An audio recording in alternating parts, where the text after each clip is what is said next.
बाहर फट फट फट की जोर से आवाज हुई। सीमा को लगा कि पटाखे फूट रहे हैं।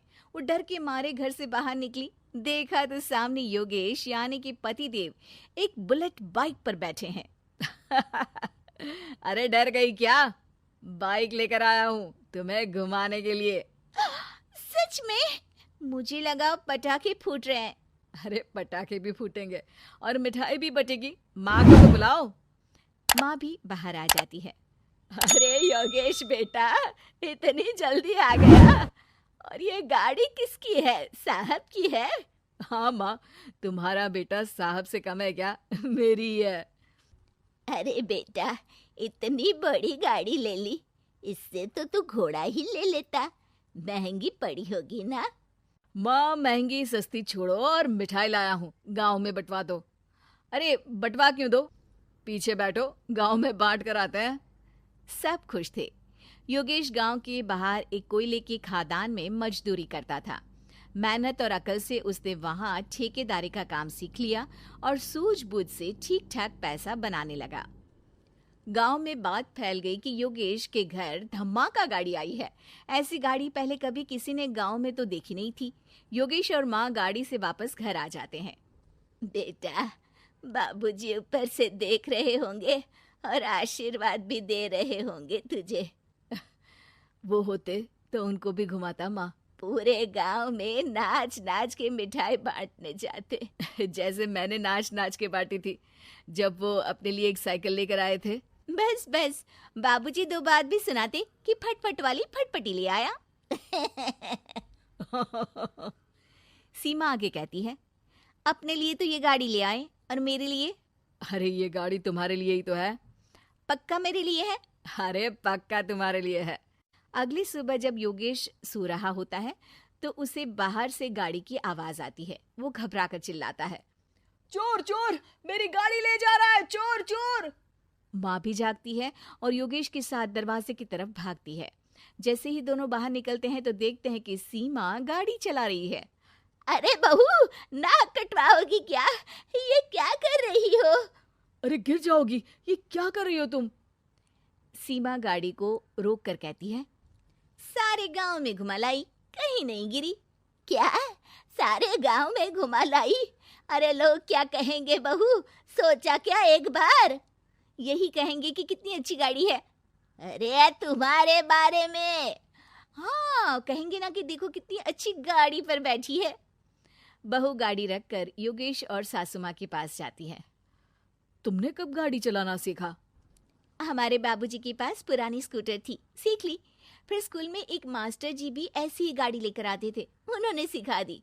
हाँ, स्कूल के मास्टर आजकल यही सब तो सिखा रहे हैं। पढ़ाई का कुछ सिखाते तो कुछ भला होता।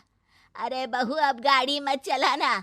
हमारे परिवार में कभी किसी औरत ने पीछे से आगे की सीट पे आने की हिम्मत नहीं की है। तुम भी मत करना, समझी? जी समझ गई माँ जी। सीमा सास की बात सुनकर चुपचाप रसोई में जाकर उदास होकर खाना पकाने लगती है। सास सुबह सुबह मंदिर से पूजा करके लौट रही होती है। तभी उसे दो औरतें रोक लेती हैं और कहती हैं, अरे बहू को थोड़े अच्छे लक्षण भी सिखा दो। गाड़ी चलाने निकली थी, गांव की मर्यादा का कोई ख्याल नहीं है। वही तो। अरे पैसे आने लगे हैं तो क्या मतलब कि किसी रीति रिवाज को नहीं मानोगे? अरे समाज में रहना है तो समाज के ढंग से ही रहना पड़ता है। अरे लाज भी नहीं आई बहू को? चूल्हे चौके से निकलकर सीधे गाड़ी लेकर चौराहे चबूतरे नाप लिए, फट फट फट करते हुए। अरे कुछ कह देना उसे। अरे ये क्या कहेगी, बूढ़ी सास है, इनकी थोड़ी ना चलती होगी घर में। हाँ, बहू की ही चलती होगी, मर्जी भी और गाड़ी भी। सास सब सुनकर घर आती है और बहू को चिल्ला के बुलाती है, अरे नाक कटवा दी सबके सामने गाड़ी चलाकर। औरत जात गाड़ी नहीं चलाती। शहरों में तो 4 पहियों वाली गाड़ी भी चलाती हैं और हेलीकॉप्टर, हवाई जहाज भी। शहर में थोड़ी ना रहती हो मैडम साहिबा। आज के बाद गाड़ी से ही नहीं, यूं भी निकलना बंद तुम्हारा घर से। माँ सही कह रही है। कहीं भी जाना हो तो मुझे बता देना, मैं लेकर चलूंगा। आज माँ को तुम्हारे कारण कितनी बातें सुननी पड़ी। इतना कहते हुए योगेश वहां से चला जाता है। बारिश की वजह से कारखाने के रोड पर कीचड़ रहता है, इसीलिए योगेश गाड़ी घर रख कर जाता है और किसी से लिफ्ट लेकर कारखाने पहुंचता है ताकि नई गाड़ी गंदी ना हो। लेकिन शाम को इतनी तेज बारिश होती है कि उसे वापस आने का कोई साधन ही नहीं मिलता। बारिश बढ़ती जाती है। रात के 11 बज जाते हैं। रास्ते में एक नदी का ब्रिज है। अगर उस पर पानी आ गया तो योगेश कारखाने में ही फंस जाएगा। पूरी रात भूखे प्यासे बितानी पड़ेगी। घना अंधेरा, बिजली की कड़कड़ाहट और तेज बारिश। राजेश डर भी रहा था, ठंड से कांप भी रहा था। तभी उसे रोड से आती हुई एक रोशनी दिखती है। वो देखता है कि उसके सामने एक बाइक आकर खड़ी हुई है। वो ऊपर वाले को धन्यवाद देकर उस बाइक वाले आदमी की तरफ बढ़ता है, पर पास जाकर देखता है तो भौचक्का रह जाता है। सीमा, तुम यहाँ इतनी बारिश में गाड़ी पर? पहले बैठो तो, नदी ब्रिज पे आ जाएगी तो जाना मुश्किल हो जाएगा। योगेश गाड़ी के पीछे बैठता है। सीमा गाड़ी चला रही है। मैंने तो तुमको पहचाना ही नहीं। गाड़ी की आवाज तो पहचानी होगी ना। अरे पर मुझे नहीं पता था कि तुम आओगी। अच्छा किया कि तुम आ गई। माँ नहीं आने दे रही थी, पर हमेशा पति पत्नी की रक्षा थोड़ी ना करेगा, पत्नी को भी तो करनी चाहिए। योगेश को सुबह अपने किए पर पछतावा होता है। उसकी आंख में आंसू आ गए जो बारिश की बूंदों में बह गए थे।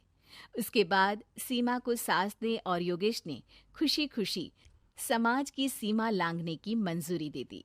अब वो जहां भी जाती फट फट फट गाड़ी पे ही जाती।